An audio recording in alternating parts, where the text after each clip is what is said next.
Tulo ang namatay ug usa ang naangol sa pagpamusil sa barangay Maribago, dakbayan sa Lapu-Lapu niadtong Sabado sa gabi. Samtang sospek na dakpan sa kapulisan kinsa miangkon nga naggamit og illegal nga droga sa wala pa himuang krimen. Si Alan Domingo sa report. Nangligdas na nga way kinabuhi ang mga biktima. Una ang usa ka ginanlan og nangnang aying kinsa giingong gikalali sa suspek sa wa pa matino ang hinungdan. Ikaduhang biktima ang lending collector nga si Mary Ansinio kinsa natagbuan sa suspek og iyang gipusil sa ulo kaduha kay gayon. Ang ikatulo mao si Junry Hamora, 26 anyos kinsa nagsakay sa motor ug miagi lang unta tungod sa balay sa suspek dihang gitarget pagpusil sa ulo.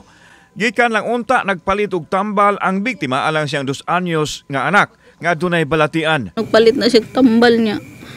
Ano pag uli ni anak na kay ang diha ko nung nag-wild ko nung na diha. Maintan na din na nabuhion sir kay daghan kay naamong anak niya. Laing lalaki ang napusilan apan nakalingkawas kini sa kamatayon og nadalas tambalanan. Kutob sa mahimo dapat kuan lang gid ko mo surrender. Dili lang gid sa hilabtan sumabot ang section sa atong kuan sa atong city director nga si Police Colonel Agustin nga exert all effort to make the suspect surrender. Samtang daling nadakpan sa kapulisan, ang suspek nga nagtago lang sa sulod sa ilang Pinoyanan nga si Eduardo Taghoy Jr.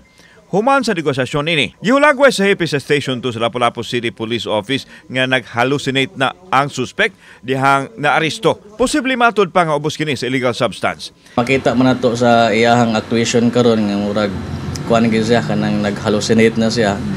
Sa iyang makita makaingon sa nga mga demonyo kuno. Nay maghunghong sa akong kuan pero kada ana sa akong kamot sakto gina pero duay makalupay sa akong mata pero nagsalig ako sa akong kamot. Usay gihunghong.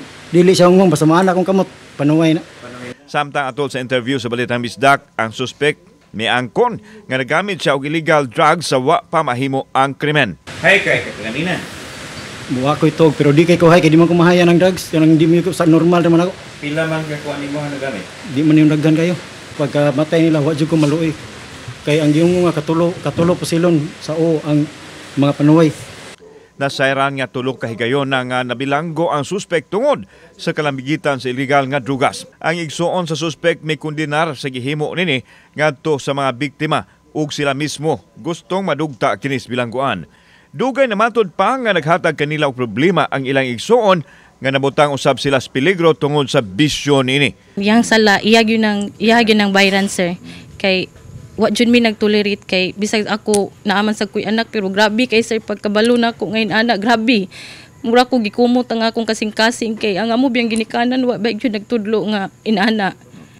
Mangayo pug pasaylo kung unsa man gay nabuhat niya pero iyag yun ang pagbayaran ang iyang gibuhat sir kay dili yun makatawo ang iyang gibuhat nga namusil siya nga walay sala. Nakuha sa kapulisan ang kalibre 45 gikan sa suspek nga mao gigamit sa krimen. Gikaragdang pasakanog kaso ang suspitsado. Multiple murder niya kining Republic Act 10591 sa pagkupot og armas nga walay lisensya nga kini pod in relation sa kumaligan ban so lain kaso pod. Nya katong sa usa nga ikaapat kung mabuhi to pwede siya ma-file lagi og frustrated order pero kauban si Cleofer Lumayag, ako si Alan Domingo. Balitang Bisdak.